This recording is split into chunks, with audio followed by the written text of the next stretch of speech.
D. As y'all see, it's cold here, it's raining. And I'm about to go see my dad at the nursing home.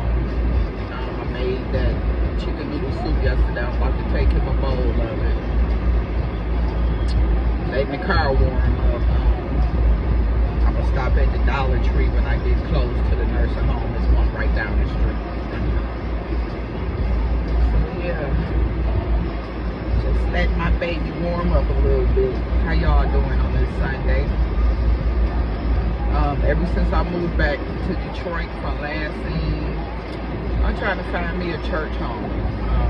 I'm apostolic, Pentecostal, and I went to 2 different Pentecostal churches so far since I've been home, and it didn't hit my spirit. So then I just visited my mom's church, that's a Baptist church, just to get her out the house last Sunday, the Sunday before last, and we went to her church, but that's just not I'm not Baptist, so it's like different, you know. The Baptist churches and the Pentecostal churches are different. And I told my mom, I said, your church asks for a lot of money. I mean, they asking for money before they can even get into the preaching. Money for this, money for that, money for that. I mean, you don't have to do it if you don't have it. I did give an offering, of course, you know, but I just can't go to her church and I can't afford it.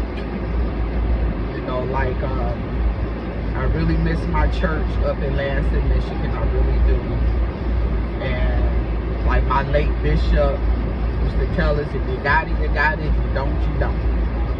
There wasn't no pressure. You know, so I'm just looking for a good apostolic church up here in Detroit on the west side. If anybody looking at me is from Detroit, you know, and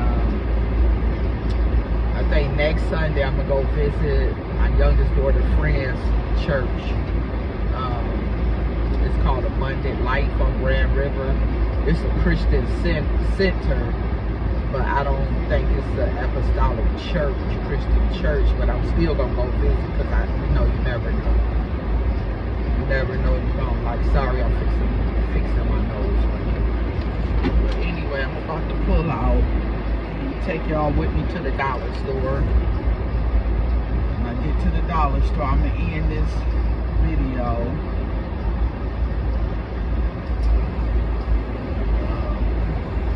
Just brought my baby out to use the bathroom. He hate coming out in the rain, but hey, boy, you on the schedule. You gotta come outside.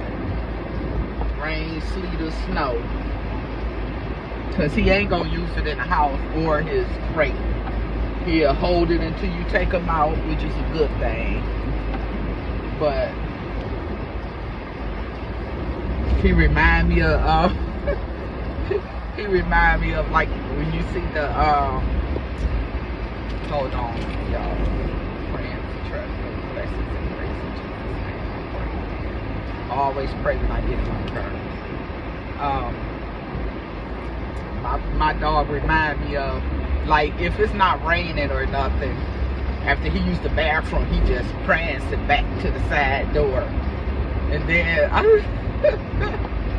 I'm just thinking, just picturing him, just cracking me up. And then when when it's raining outside, he remind me of the videos of the gorillas, like when they scared of the rain and they be walking on the side of the building trying to get back into the building. That's what he remind me of. Scary cat. Yeah, so I just had to tell y'all that because he be cracking me up. He be cracking me up. Y'all, it's so weird driving back home here in the D. People run red lights, they run stop signs, don't nobody use their blinker, not even in Lansing. So it's like, you know, you're driving, I know you gotta drive and watch out for everybody else, but just like if I get to a red light and it turned green, I don't even pull off right away, because there's always gonna be somebody that's gonna run that red light.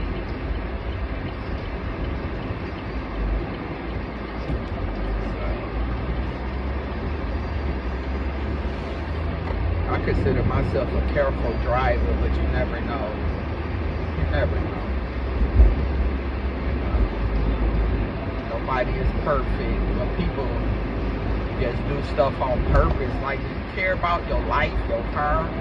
I'm gonna put my life before this car, and I'm gonna put somebody else's life before this car. So it's like they just be tripping. They just be tripping. But it's all good. I was born and raised here, so I get back used to it. I'm on Greenfield now, heading to 11 Mile Road. My dad, his nursing home is in Southfield, Michigan. So I could take Greenfield straight on down. And I'm glad we only a few blocks, about 4 blocks since we moved. We only like 4 blocks off of Greenfield and Puritan, so yeah. And I'm happy because me and my immediate family, that's including one of my nephews, one of my cousins, and my uncle, my mom, my mom, brother, we all live in the same area. That's awesome. That is so awesome. I like living close to family. I like living in Lansing too. Like I had always told my mom, when you ready for me to come home, I'll come home. But when my dad got sick, that's what made me I didn't renew my lease in August, and I came and I moved back to Detroit because I just want to be near my dad as much as I can since he's in a nursing home. And if he didn't get sick, I know I'd still be up in Lansing, which I didn't mind that. I like my job, which is I work for the same company. I just got transferred, and okay, y'all, I got my green light. Like anybody slowing down.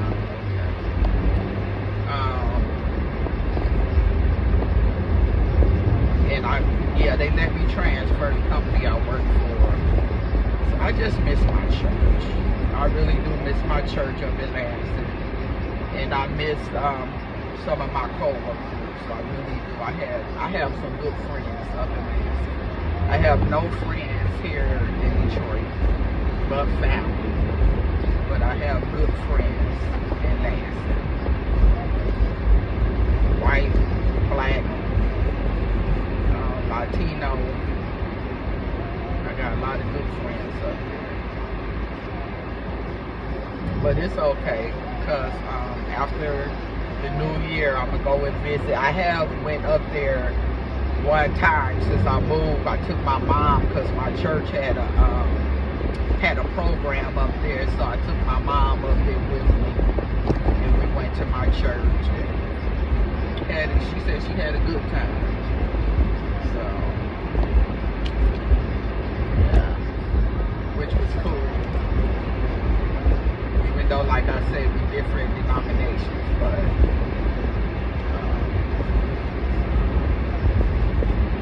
I'm used to hearing, like, for the last 9 years, people greeting you with praise the Lord, and Baptists don't greet you like that. And I ain't trying to put one religion against the other or denomination. It's just what I prefer, what I like now. We went to Baptist churches as little, but we ain't go to church unless it was Easter or something like that. You know what I'm saying? So it's like, I got into church when I moved to Lansing. The first job I had got up there was at the Quality Inn Suites as a housekeeper. And my first friend, a Latino girl who I I love so much. Hey, Olivia. She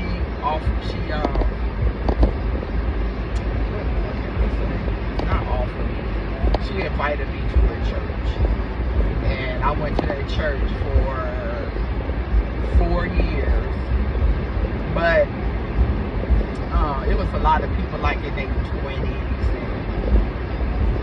and they was clicked up, and I was going to church to hear the word, but it's only so much you could take, and like people walking past you not speaking, or if you speak to them, they acting like they don't hear you, and all that type of stuff. So I said, you know what, I'm grown. You know, I can't be around immature people, you know. So me and I'm an usher. I was an usher at both churches. The first one I went to and the one I just left. But when I moved down here, I'd never leave that church if I was still living in Lansing. I love the people and everything. But me and the head usher, we just one day we said, let's go visit some other churches. And so the one that I was at for the last 4 years, we visited that one and we joined it. And then we took over the usher team because they didn't really have no ushers. They just had like some deacons and a couple of members that was acting as ushers.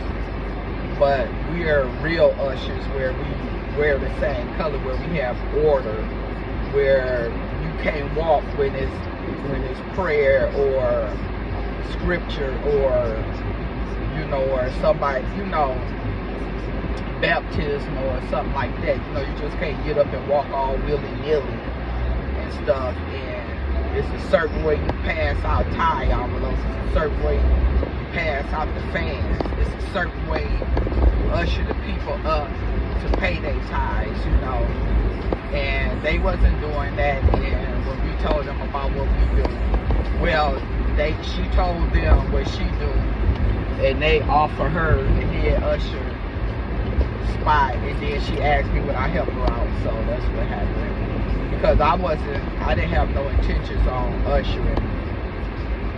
I just wanted to come and sit down, but that's my girl. So Sister Loretta. Yeah. So anyway, we ran it. My late bishop, he had just became an apostle before his passing. That was my boy. He called me the captain of the ushers. I don't know why, but he called me the captain of the ushers. He was cool. He was a cool dude. The first, let me see, about the second visit that I went there, I went up there to the altar call. I went up there and told him something that I never even told the first bishop I had. But God put it in my spirit to tell this, my late bishop. And, he talked to me in my ear and told me to go and kneel down at that altar and give it to God, and that's what I did, But I had got baptized and caught the Holy Ghost at the first church. So all I had to do was join this church. I already went to the other stuff. And yeah, but that's about it. I just miss church, and I'm ready to find me one that's gonna hit me in my spirit. That's just gonna be like, boom, this is it. You know what I'm saying? And my first lady from Lansing, she sent me to her cousin's church here in Detroit, but now I'm in Southfield, Michigan, y'all. So see, it didn't take that long. Just a straight shot. And it was nice, her cousin. Everybody was nice, but it just wasn't for me. You know what I'm saying? It just wasn't for me. Y'all got a taste for a corned beef sandwich. I think when I leave the nursing home, I'm gonna go to Bread Basket and get me a corned beef sandwich. I got a taste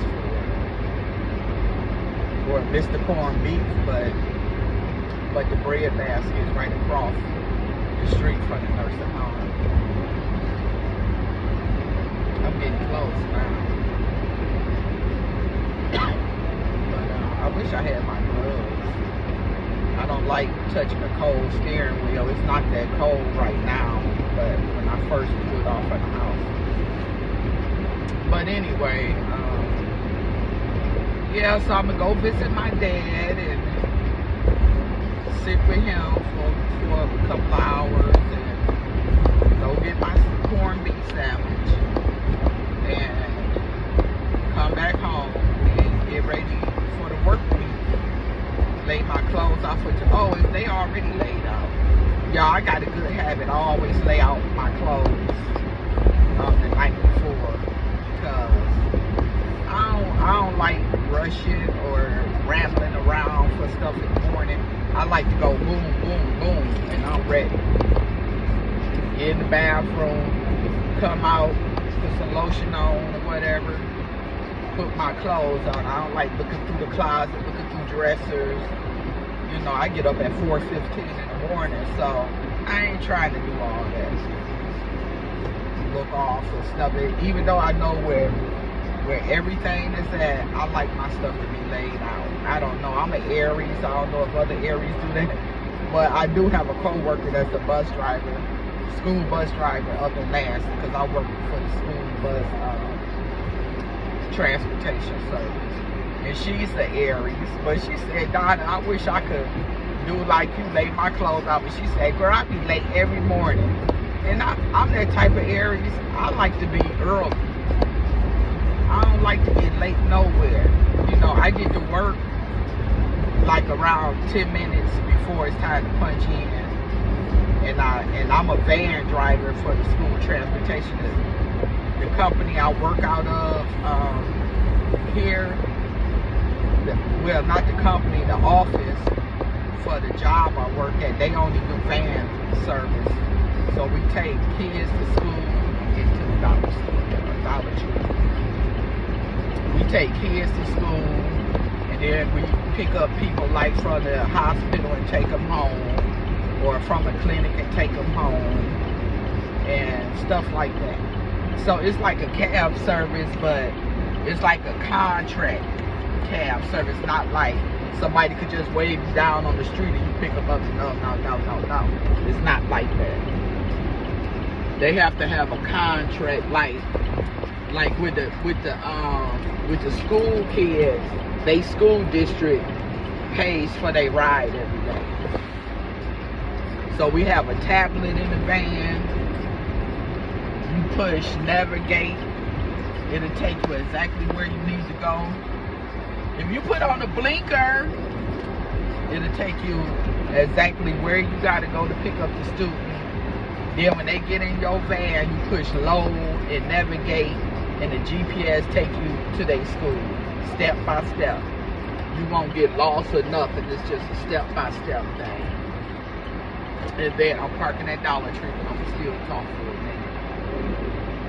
And then after you drop them off from school, you got one sheet that you pick up and drop off at, and then you got your sheet, a little sheet that got a carbon copy, and you put they pick up, they drop off, they name, and then at the top you put whatever van you're driving, like they got numbers on the outside, your employee number, the date, the time that you got. They signal to pick them up like 6:09 in the morning, whatever. Write that down, and then those little sheets and that long sheet you turn in at the end of your shift, and you gotta write down your start mileage, and then when you get back to the office, you write down the end of the ending mileage. Then you gotta subtract those from each other, then write down how many miles you did that day. It's real easy. I love it because up at Lansing, I didn't drive a school bus. I was a bus attendant on the special need bus. They give you a student to take care of. So you either get like a wheelchair student, or you get a walk-on, and mostly all the walk-ons are like autistic. So you get one of one or the other. You know, they don't give you no more than one student to watch. So, and that's only if they are protocol. Like a protocol means that they need somebody to watch them or like that. So if it's one protocol on your school bus, that means it's only one attendant. If it's like two, then it's two attendants. You take care of yours, the other person take care of theirs, like that. Some buses have 3 protocols, so that means 3 attendants have to be on that bus. So, and then sometimes, and then we have standbys. So like if I can't make it to work, they get one of the standbys to take care of my student that day, like that. And sometimes if they don't take care of nobody, you so used to those students and know what they need and everything, you can watch yours and watch another. You know. But I love this. I love driving around and picking up students and taking them to school, and they talk to me, and you know, they so used to me now. So, but anyway, y'all, at the end, just give me a thumbs up, please. Y'all have a blessed Sunday. Bye.